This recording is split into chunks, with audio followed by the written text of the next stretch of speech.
Assalamualaikum warahmatullahi wabarakatuh. Bismillahirrahmanirrahim. Salam sejahtera bagi kita semua. Pada kesempatan ini saya akan menguraikan, membahas yang terkait dengan keadaan kita sekarang ini. Pada perjalanan hidup ini, kita seolah-olah sudah semakin membingungkan. Artinya bahwa setiap diri kita sudah mulai kehilangan pedoman hidup. Setiap individu, setiap manusia sudah mencari pedoman hidup sendiri-sendiri. Sehingga semua manusia mempunyai pedoman hidup masing-masing. Dan akhirnya arah kehidupan ini menjadi semakin tidak menentu, semakin sulit untuk dipahami, semakin sulit untuk diikuti. Tetapi marilah pada kesempatan ini saya akan bersama-sama kita akan membahas latar belakang dan sejarah kenapa sampai pedoman-pedoman hidup yang dahulu kita ikuti sudah semakin bias, sudah semakin hilang. Nah, kalau kita ingin membahas terkait dengan pedoman hidup, tentunya kita harus mundur ke belakang. Artinya kita harus melihat sejarah awal manusia ini ada di bumi. Bahwa kita tahu bahwa manusia dan bumi ini sudah diciptakan, ataupun sebagian manusia menganggap bahwa manusia dan bumi ini tercipta. Tetapi manusia hidup di bumi ini tentunya dalam jangka waktu yang lama. Sehingga manusia di bumi ini membutuhkan pedoman atau petunjuk. Kalau kita tarik ke belakang, ada dua pedoman atau dua alternatif pedoman besar yang dapat dijadikan pedoman bagi manusia. Sebagian manusia yang hidup di daerah yang ada diturunkan agama, tentunya menggunakan pedoman hidup dari literatur agama, dalam hal ini kitab suci. Itu biasa disebut dengan istilah teis atau ketuhanan. Tetapi ketika manusia itu lahir, hidup, besar di daerah yang tidak diturunkan agama, maka pedoman hidup itu muncul dari akal pikiran manusia. Dalam hal ini bisa disebut dengan ateis atau tidak melalui pedoman hidup yang berasal dari Tuhan. Berarti kalau kita kesimpulkan bahwa dahulu ada dua macam pedoman hidup, yaitu pedoman hidup yang berasal dari langit atau dari Tuhan, itu dikelompokkan dengan teis. Kemudian pedoman hidup yang berasal dari perenungan atau pikiran manusia, itu namanya ateis.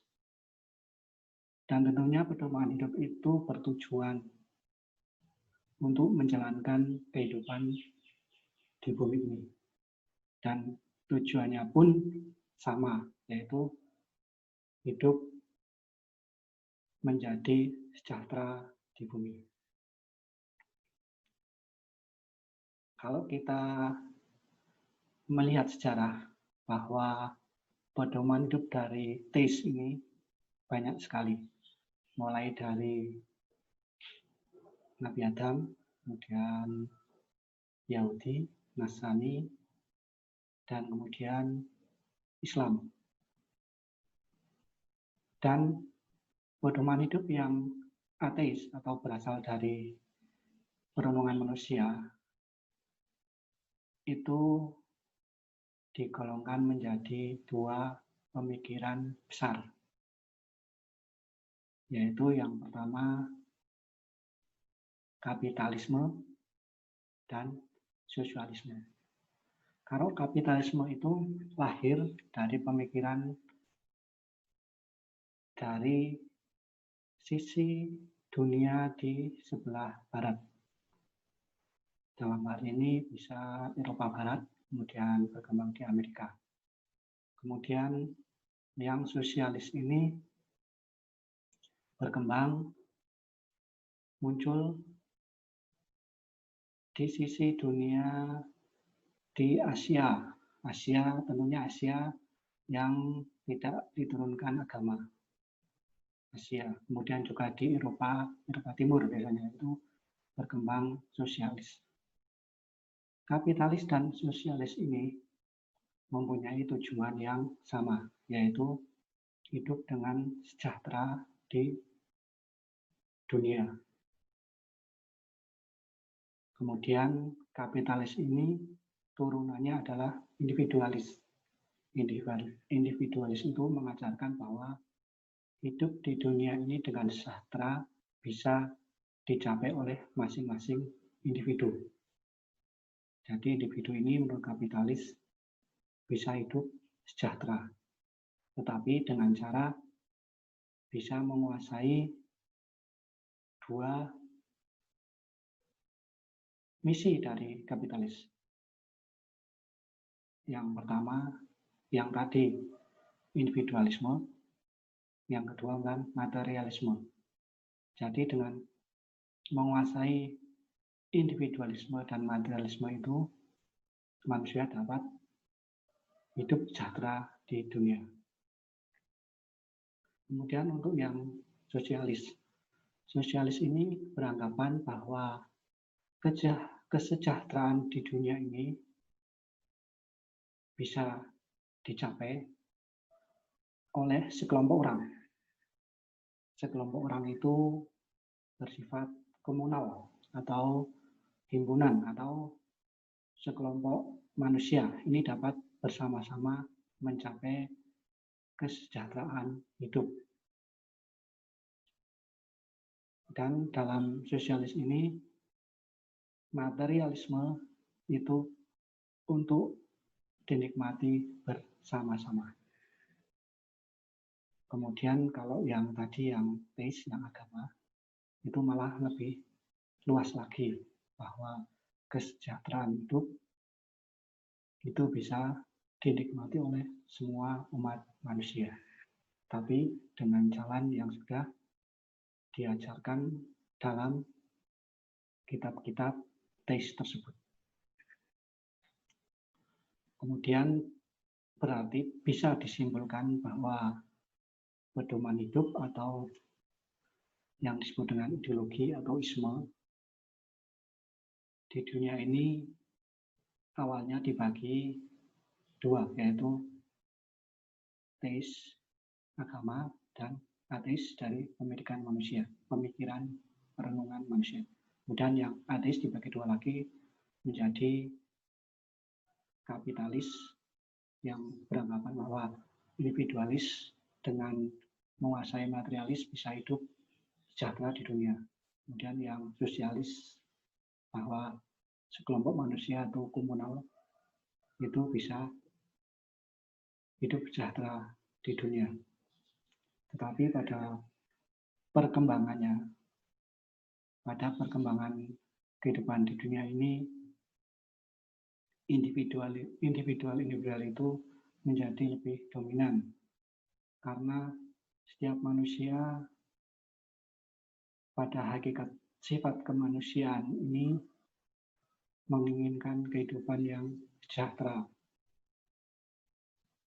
Dan dengan perkembangannya waktu juga setiap manusia itu merasa khawatir apakah dirinya bisa hidup sejahtera di dunia atau tidak. Sehingga setiap individu itu berlomba-lomba untuk hidup sejahtera di dunia. Tentunya hidup sejahtera di dunia ini dengan cara menguasai material atau materialisme. Kemudian bagaimana dengan kehidupan di Indonesia? Di Indonesia itu dibagi dalam 2 periode sejarah, artinya sebelum kemerdekaan dan setelah kemerdekaan. Sebelum kemerdekaan, Indonesia banyak mendapat pengaruh dari luar Indonesia. Pengaruh itu misalnya dari agama, itu dari penyebaran agama, misalnya agama Islam dari Timur Tengah, kemudian agama Kristen dari penjajahan, kemudian juga dengan dipengaruhi juga oleh orang-orang Indonesia yang belajar di Eropa Timur atau Asia Barat yang mengajarkan sosialisme. Nah, di Indonesia dengan kedatangan dari pengaruh dari luar itu menjadikan masyarakat kita banyak sekali ideologi atau pedoman hidup yang dijadikan pedoman atau panutan untuk hidup di Indonesia. Misalnya banyak dari kalangan Islam menggunakan ajaran Islam sebagai pedoman hidup dalam menjalankan kehidupan di dunia. Kemudian ada sebagian yang orang-orang Nasrani yang menggunakan pedoman hidup agama Nasrani untuk kehidupan di dunia. Juga dari pengaruh dari agama Hindu, agama Buddha, dan lain sebagainya.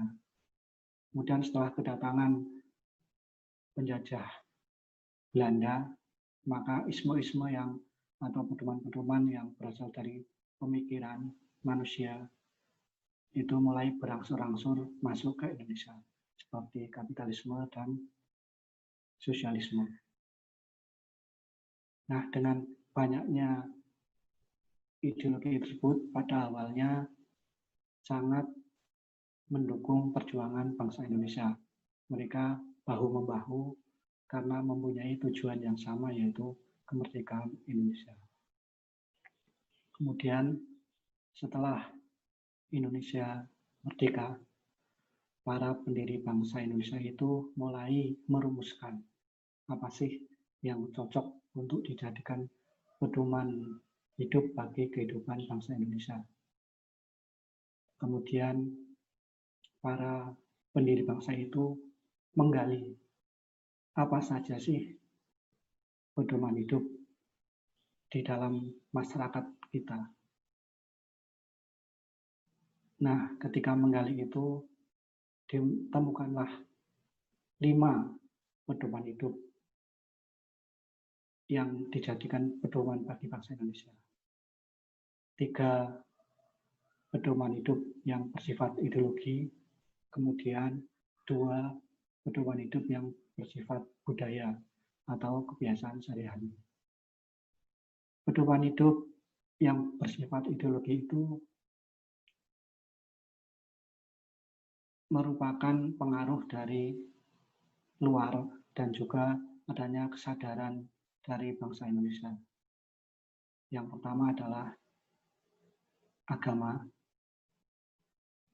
Itu pengaruh dari agama Islam dan agama Nasrani, kemudian Hindu Buddha. Kemudian juga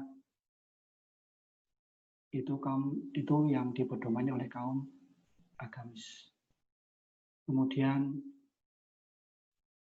pedoman hidup yang dipedomani oleh kaum sosialis itu juga mendapat pengaruh dari luar Indonesia. Pedoman hidup yang digunakan atau berpengaruh pada masyarakat menengah ke bawah, yaitu pedoman hidup sosialis atau kerakyatan. Kemudian yang ketiga adalah ideologi nasionalis. Nasionalis ini muncul ketika para kaum terpelajar mulai berperan dalam perjuangan. Jadi ada tiga ideologi asli atau ideologi atau pedoman hidup paham atau hidup asli yang ada di Indonesia, yaitu agama, kemudian nasionalis, kemudian sosialis. Kemudian juga ada ideologi terapan. Terapan ini adalah budaya. Budaya ini adalah ideologi yang biasa dilakukan oleh masyarakat Indonesia, yaitu ideologi humanis. Humanis ini adalah beradab, keberadaban, sopan santun, kemudian tata krama, dan juga ideologi demokratis, permusyawaratan. Ini adalah biasa yang dilakukan oleh nenek moyang kita, yaitu sopan santun dan musyawarah. Jadi setelah digali oleh para pendiri bangsa, ada 5 ideologi, 3 ideologi asli dan 2 ideologi budaya atau kebiasaan. Nah, kelima ideologi itu dijadikan pedoman, dijadikan landasan, dijadikan dasar bagi bangsa Indonesia. Nah, itulah sekelumit sejarah mulai dari awal manusia sampai dengan bangsa Indonesia menjadikan 5 ideologi itu sebagai dasar. Insya Allah nanti akan kita teruskan lagi perkembangannya. Apakah ideologi itu sudah dipikirkan oleh para pendiri kita sampai bangsa kita dalam waktu yang lama? Apakah ideologi itu relevan, masih relevan dalam kehidupan sekarang ini? Insya Allah nanti kita akan bahas lagi. Demikian tadi yang dari saya, mudah-mudahan bisa bermanfaat bagi kita semua. Terima kasih. Assalamualaikum warahmatullahi wabarakatuh.